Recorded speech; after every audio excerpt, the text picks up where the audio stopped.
Bismillahirrahmanirrahim. Alhamdulillah wassalatu wassalamu ala Rasulillah wa ala alihi wa sahbihi wa man walah, amma ba'du.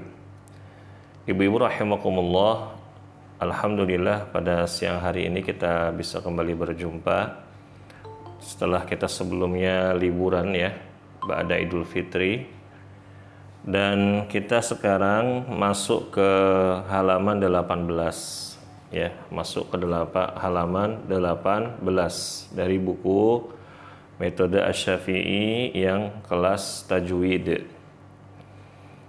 Nah, ibu-ibu rahimakumullah, penulis di sini berkata makharijul huruf, ya, ini tempat-tempat keluarnya huruf. Makharij adalah jamak ya, bentuk plural ya, dari kata makhraj. Nah, makhraj ini bentuk tunggalnya. Nah, kalau bentuk pluralnya adalah makharij, yang artinya tempat keluarnya huruf. Jadi makhraj itu artinya adalah tempat keluar huruf.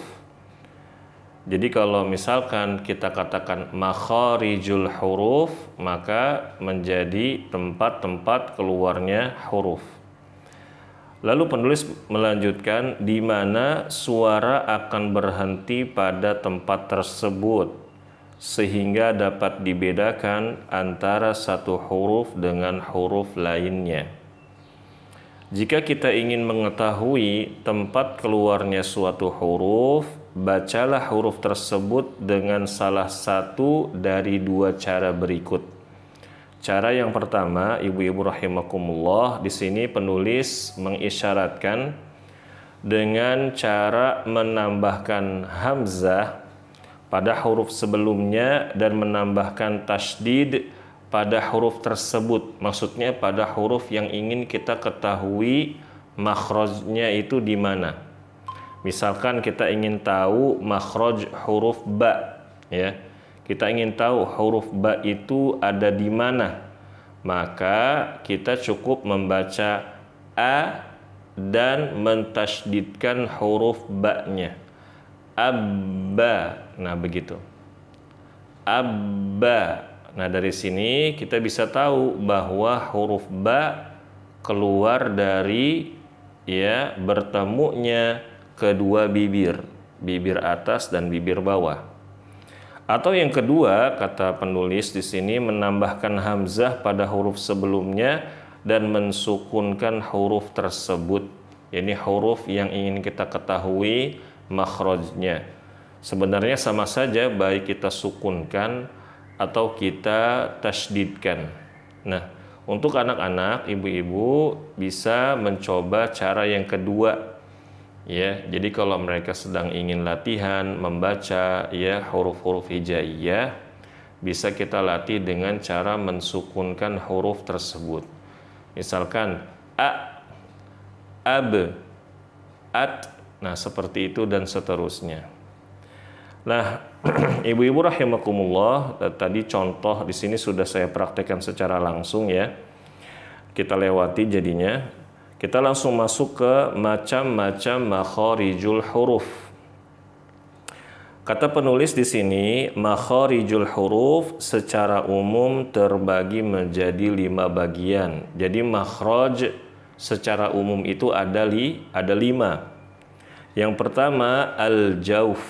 Ya, al-jauf ini ya sering diartikan oleh para pengajar di Indonesia dengan rongga mulut dan rongga tenggorokan ya.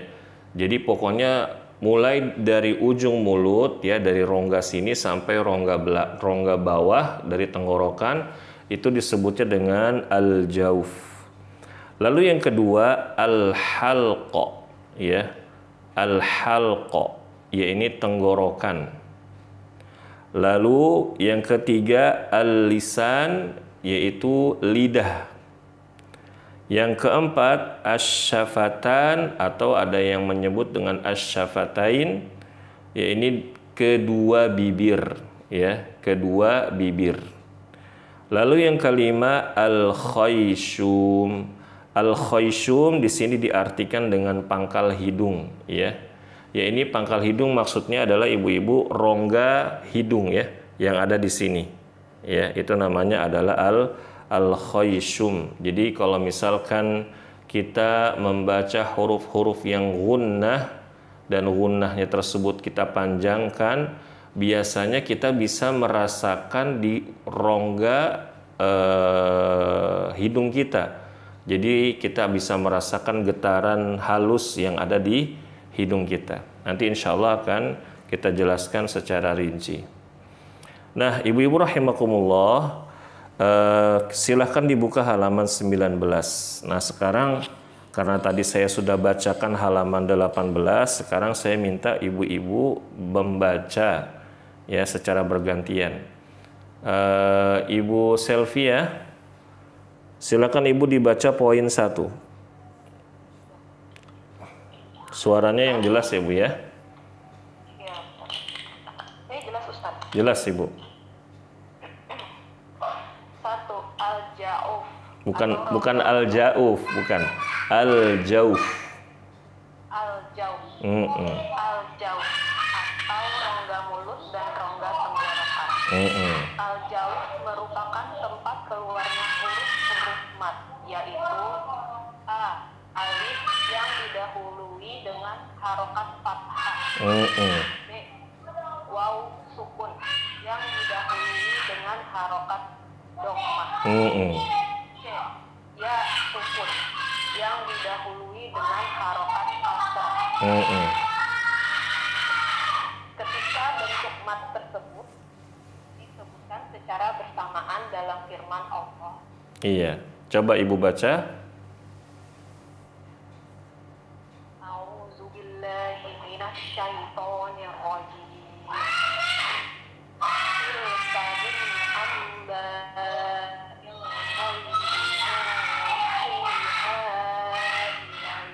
Iya.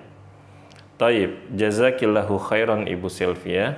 Nah, ibu-ibu rahimakumullah, tadi kita sudah sama-sama menyimak apa yang Ibu Selvia sampaikan di halaman 19 ini di poin pertama.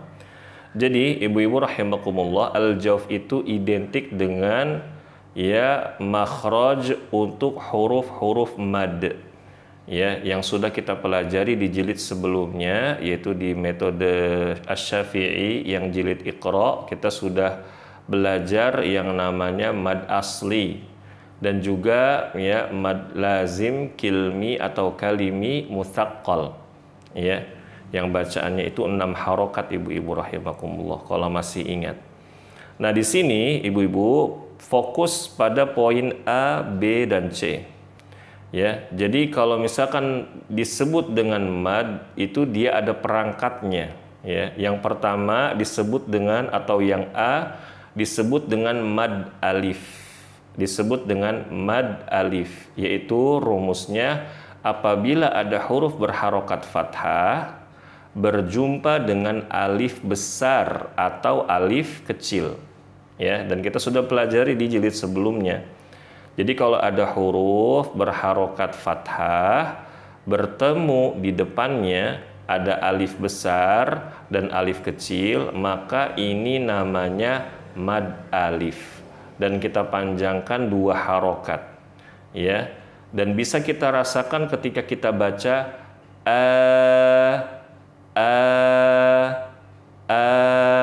seperti itu. Nah, jadi proses keluarnya ya makhraj mad tersebut ya keluar dari al-jawf. Nah, sekarang ibu-ibu poin B. Poin B ini disebut dengan mad waw. Mad waw ini rumusnya apabila ada huruf berharokat dhammah berjumpa dengan waw sukun ya atau waw kecil. Ya, waw sukun atau waw kecil. Misalkan kita baca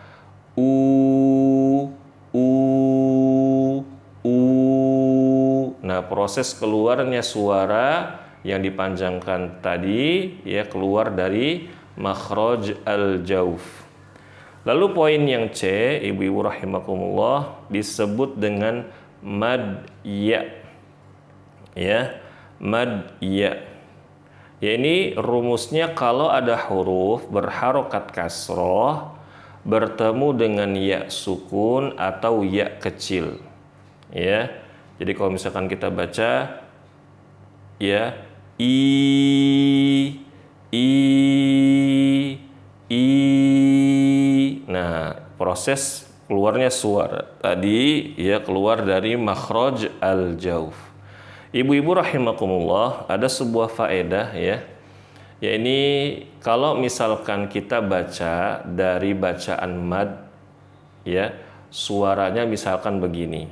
Ya, kita ambil contoh kata nuhiha yang ada di surat Hud ayat 49 ini. Kalau misalkan kita tutup hidung kita, ibu-ibu, misalkan kita baca gini. Nuhiha.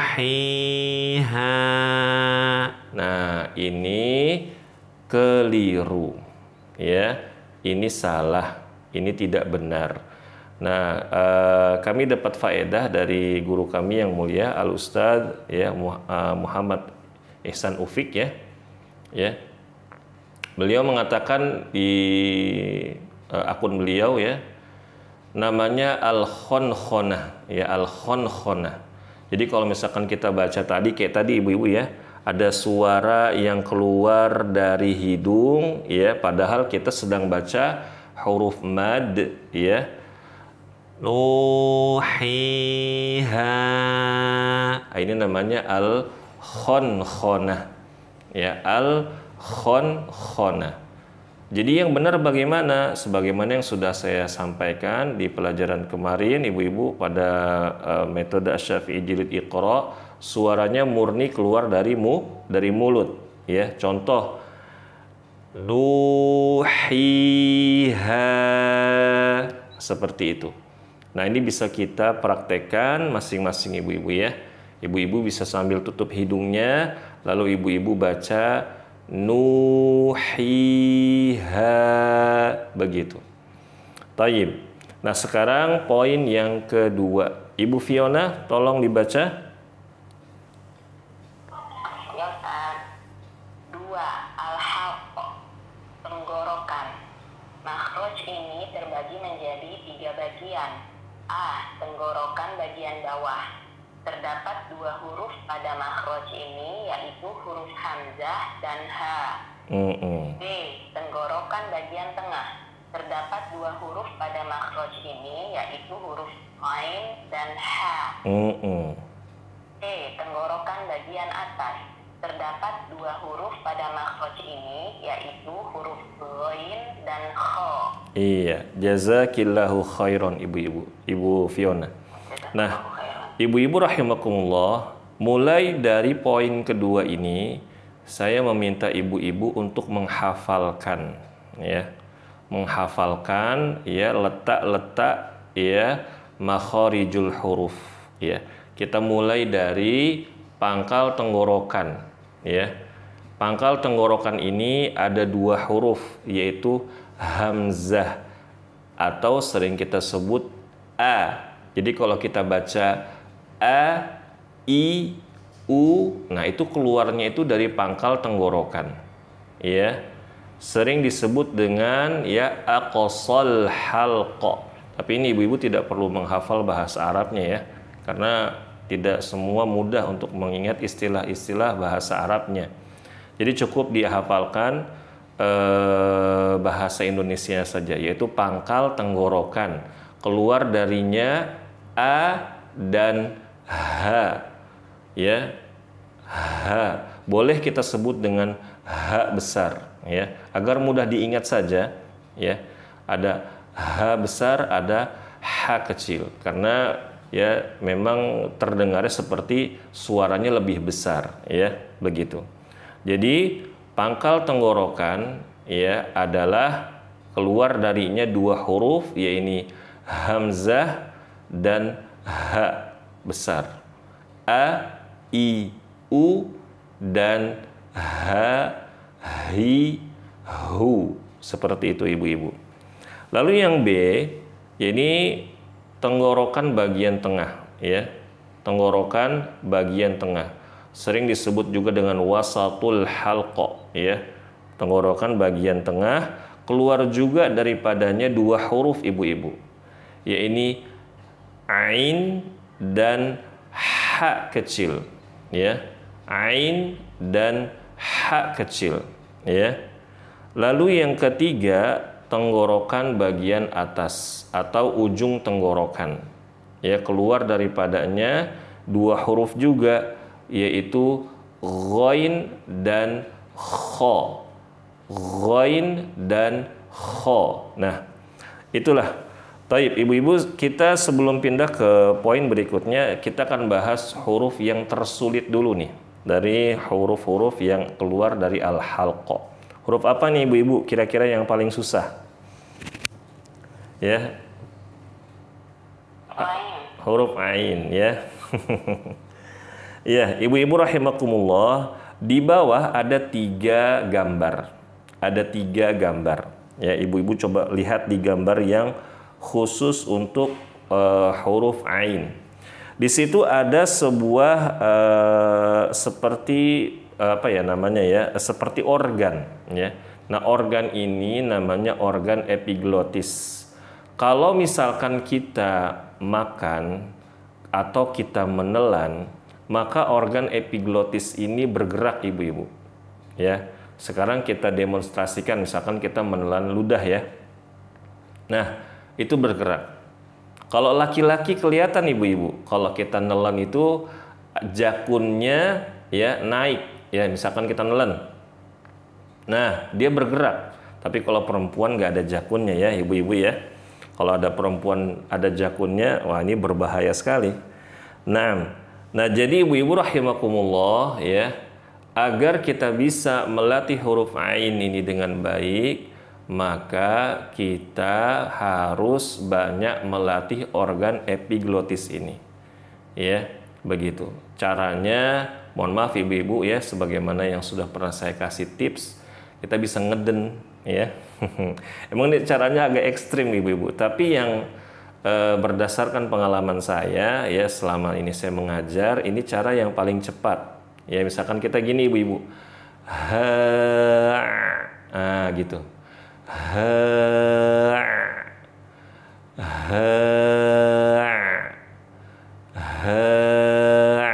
begitu ibu-ibu, ya. Nah, ibu-ibu nanti bisa coba masing-masing, ya. Tentunya nanti kita setelah teori ini, ya, sampai selesai ibu-ibu makharijul huruf, nanti kita ada latihan, ya. Taib. Berikutnya ibu-ibu rahimakumullah, kita pindah ke halaman 20. Masya Allah. Sekarang Ibu Yani, silakan Ibu dibaca, ya, halaman 20 poin 3 untuk kolom A, B, dan C saja. A, B, dan C saja. Al-lisan atau lidah. Makhraj ini terbagi menjadi 10 bagian. Berapa, Bu? Pangkal 10 bagian. Nah, 10 bagian. Pangkal A, pangkal lidah paling belakang pada posisi menempel langit-langit bagian yang lunak atau daging paling belakang setelah tenggorokan, yaitu huruf Qaf. Naam. B, pangkal lidah paling belakang pada posisi menempel langit-langit antara bagian tulang atas dan bagian yang lunak atau daging ke depan sedikit setelah Qaf, yaitu huruf Kaf. Naam. C, lidah bagian tengah pada posisi langit-langit bagian atas, yaitu huruf Jim, Shin, dan Ya. Naam, barakallahu fiki Ibu Yani. Masya Allah Ibu, bacanya kita lagi berasa dengar orang lagi baca berita ini. Naam, barakallahu fiki Ibu Yani. Nah, ibu-ibu rahimakumullah, sekarang kita fokus ke huruf yang makhraj yang poin A, bagian pertama dari 10 bagian dari makhraj al-lisan. Nah, ibu-ibu rahimakumullah, sebelum kita masuk penjelasan huruf Qaf, ada faedah sedikit ibu-ibu. Ini dinamakan dengan al-lisan, ya ibu-ibu, dan kenapa ini dia organ makhrajnya paling banyak? Karena di antara organ-organ pendukung untuk kita berbicara, organ lisan ini yang mudah sekali bergerak, ya. yang mudah sekali kita gerakkan. Oleh karena itu ibu-ibu, ada sebuah pepatah yang bagus sekali, lidah tak bertulang. Ya, lidah tak bertulang. Ya, jadi kalau misalkan lidah kita ini bertulang, maka kita sulit untuk bicara. Jadi ngomongnya itu seperti orang yang keluh ngomongnya. Ya, begitu. Dan ini adalah nikmat Allah yang sering kita lupakan. Ya, ibu-ibu rahimakumullah. Nah, ini karena khusus untuk ibu-ibu, maka saya mengingatkan ya ibu-ibu ya untuk berbanyak berzikir atau beristighfar menggunakan lisan kita sebagai bentuk syukur kita atas nikmat lisan, dan kurangi aktivitas dengan lisan yang bisa membahayakan diri kita baik dunia dan akhirat. Tentunya ibu-ibu sudah paham ya apa yang saya maksud. Tidak perlu saya perinci lagi. Oke, sedikit faedah tadi ibu-ibu. Sekarang kita masuk poin A. Ibu-ibu rahimakumullah ya. Ibu-ibu sekarang perhatikan gambarnya walaupun gambarnya kurang jelas ya. Jadi lidah itu ibu-ibu ada beberapa bagian. Untuk pangkal lidah saja ada 2 bagian. Nah, kita masuk dulu bagian yang pertama ini. Dia yang paling belakang. Jadi kalau misalkan kita ini utara, kita ibaratkan ini adalah lidah ibu-ibu ya.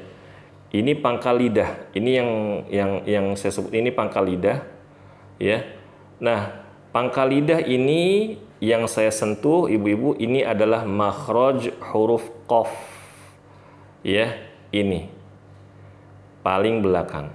Nah, maju ke depan ini saya geser. Nah, ya ini tetap ini sekarang jadi makhrajnya huruf qaf. Ini adalah huruf kaf.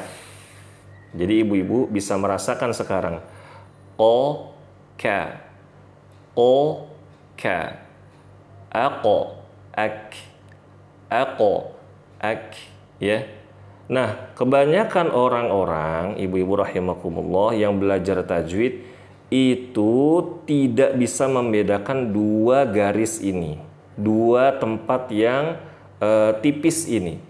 Perhatikan, yang paling belakang ini adalah qaf, maju sedikit ke depan adalah huruf kaf, ya, begitu. Nah, 2 poin ini ibu-ibu, 2 titik ini untuk huruf qaf dan kaf itu didukung dengan organ lainnya, yaitu organ langit-langit. Nah, ibu-ibu, langit-langit itu ada 2, ya, ada langit-langit yang lembek itu yang lunak dan dia berada di belakang. Ya, ibu-ibu kalau misalkan kita nganga, bahasanya nganga nih, masya Allah. Kita mangap, mangap ya. Terus kita bercermin ibu-ibu. Kita buka mulut kita, kita keluarkan lidah kita. Nah, kita lihat ada yang gandul-gandul. Ya kan ya? Nah, yang gandul-gandul itu atau yang lebih elegan disebutnya dengan ufula atau anak tekak atau anak lidah. Itu adalah makhraj untuk huruf qaf, ya. Makhraj huruf qaf. Kita tempelin tuh Bu ke atas. Ako, ako, ako, ako, ako. Itulah huruf qaf. Nah, untuk poin B, ya tadi yang maju sedikit ke depan ibu-ibu, ya ini huruf kaf, nempelnya itu ke langit-langit yang keras. Nah, ibu-ibu bisa raba dengan ujung lidah ibu-ibu masing-masing, ya ada bagian yang sedikit menonjol, ya antara langit-langit yang lunak dan langit-langit yang keras. Ka, ak, ka, ak, ka, ak, seperti itu, ya. Jadi perbedaannya sangat ketara sekali. O, ako, ka, ak, ka, ak. Sering terjadi kesalahan ibu-ibu saat melafalkan huruf qaf atau kaf ini, makhrajnya ketuker. Misalkan dia baca wa idh qala, wa idh qala, maksudnya mau baca qola tapi dia bacanya qola. Kenapa? karena yang dia gunakan bukan makhraj qaf melainkan makhraj kaf. Ya, ini ya ibu-ibu rahimakumullah. Berikutnya kita pindah ke poin C. Ibu-ibu rahimakumullah mohon diperhatikan. Di sini ada makhraj huruf jim, lalu huruf shin dan huruf ya. Nah, ibu-ibu untuk melatih huruf ini ya, ini khusus untuk anak-anak, saya kasih tips ibu-ibu ya. Ya, kalau mau latihan kita mulai dari huruf ya dulu. Karena huruf ya ini yang paling gampang. Ai begitu. Ya. Ai. Nah, lalu ibu-ibu rahimakumullah untuk bisa melafalkan huruf shin ya, huruf ya tadi yang kita lafalkan ai, kita tambahkan udara. Kita tambahkan sifat yang namanya tafasyi dan nanti akan kita pelajari di bab sifatul huruf. Ya. Contoh begini. Ai, ini huruf ya. Aish.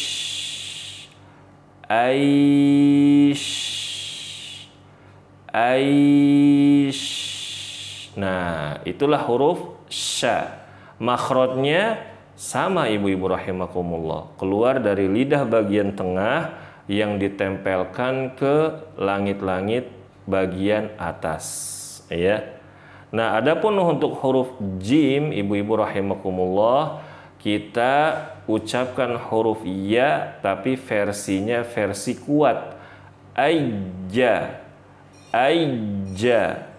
Kita baca ai dulu sambil kita tutup mulut kita, lidah kita tekan ke atas. Aija, seperti itu. Jadi kalau ngajarin anak-anak, kalau misalkan kita ajarkan, ya bisa juga langsung baca ja, bisa juga langsung baca aja, begitu. Ya. Nah, berikutnya poin D dan E. Ada Ibu Eka ya. Silakan Ibu Eka dibaca. Baik Ustaz. Poin B. Salah satu tepi lidah atau kedua-duanya pada posisi gigi geraham atas yaitu huruf dot. Gimana Bu, huruf apa? Dot. Masya Allah. Taib, lanjut.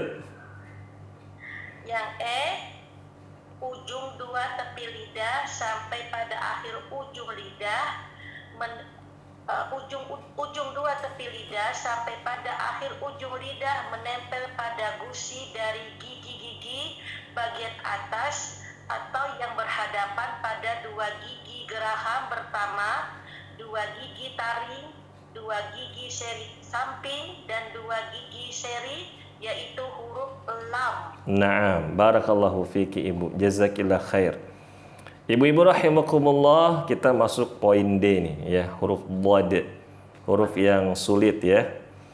Naam, tidak diakui ibu-ibu huruf dhad ini memang huruf yang susah. Nah, tetapi tidak ada salahnya kita terus berusaha ya ibu-ibu ya, kita terus berlatih ya, walaupun sudah sering diingatkan masih juga dibaca do. Ya, tidak apa-apa. Ibu-ibu semua jangan berkecil hati. Dan bagi yang sudah bisa, ibu-ibu jangan lupa banyak latihan. Soalnya apa ibu-ibu rahimakumullah ya, halaqah yang lain libur setelah lebaran bacaannya ya mode awal. Bacaannya kembali ke mode awal, ke mode pabrik. Kenapa? Karena libur ya, nggak latihan-latihan. Apalagi ibu-ibu sibuk masak ya, sibuk melayani suami, anak-anak keluar kota, pulang kampung dan lain-lainnya. Nah, ibu-ibu rahimakumullah, mohon dilihat gambar ya di sini ya. Ada dua gambar di huruf dhad ya. Nah, di situ ada polkadot. Ada polkadot yang warna hitam, ada polkadot yang warnanya putih ya. Saya sebut polkadot aja karena ya walaupun bentuknya kotak ibu-ibu, tapi nggak apa-apa. Nah, ibu-ibu lidah kita itu semuanya nempel ke bagian-bagian polkadot itu. Ya, semuanya nempel. Tetapi untuk polkadot yang hitam itu ditekan, ya, ditekan. Nah, kenyataannya kenapa kita banyak yang salah melafalkan huruf dhad? Karena kebalik ibu-ibu. Kita nekannya yang di polkadot warna putih. Jadi kalau baca do, begitu. Ya, justru kita menekan di ujung, ya, langit-langit kita. Harusnya ya di langit-langit yang sisi kanan atau sisi kiri. Ya, begitu ibu-ibu. Walaupun bukan langit-langit ya, tetapi sebagian ulama menjelaskan bahwa ditempelkan ke dinding dalam gigi geraham. Susunan gigi geraham itu dari mulai an-nawajid hingga ad-dawahik. Apa itu Ustadz? Masya Allah. Itulah ibu-ibu luasnya bahasa Arab ya. Jadi setiap gigi kita ini ada namanya ibu-ibu. Gigi yang paling belakang kalau kita sering bilang adalah geraham bungsu ya. Karena dia keluarnya paling belakangan ya, di usia antara 20 sampai 25 dia baru keluar biasanya. Geraham bungsu itu namanya an-nawajid. Ya, ada namanya at-tawahin. At-tawahin itu gigi geraham yang biasa kita gunakan untuk mengunyah. Nah, ada juga ad-dawahik. Nah, ad-dawahik itu gigi geraham yang kalau kita senyum kelihatan. Nah, ini nih Ibu, ya, ad-dawahik. Ya, di samping gigi taring. Nah, itu semuanya ditekan. Berarti makhrajnya panjang sekali Ustaz. Betul, makhrajnya panjang sekali. Nah, di bagian inilah yang harus kita latihan ibu-ibu. Lidah kita mana yang mudah boleh kita pilih, bagian kanan atau bagian kiri, kita tekan-tekan tuh Bu ke daerah situ. Bo, begitu.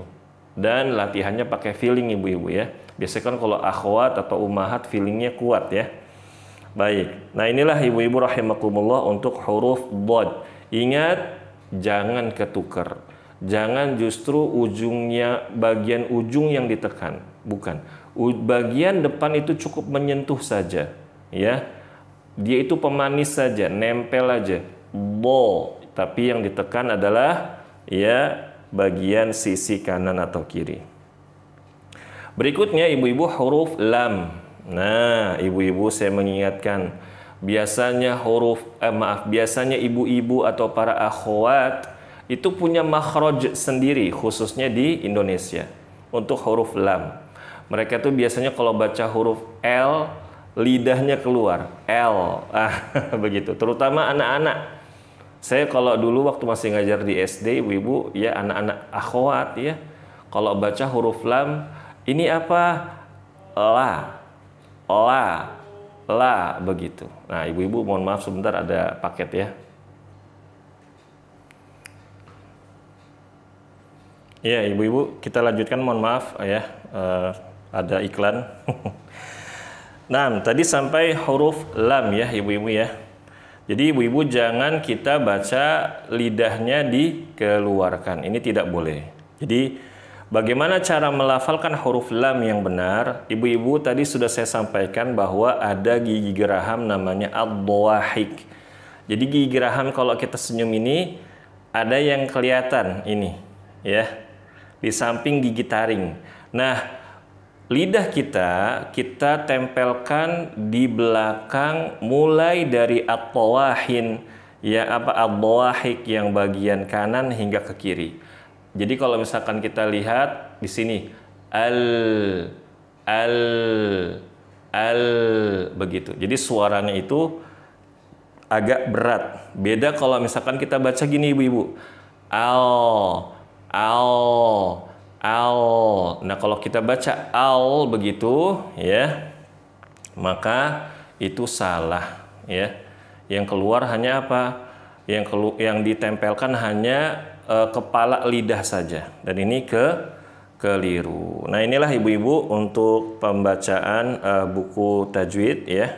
Kita cukupkan untuk sampai halaman 20 dulu Insya Allah untuk halaman 21 kita lanjutkan pada pertemuan berikutnya. Masih ada waktu sekitar 20 menit ibu-ibu ya. Kita beralih ke tilawah Al-Quranul Karim.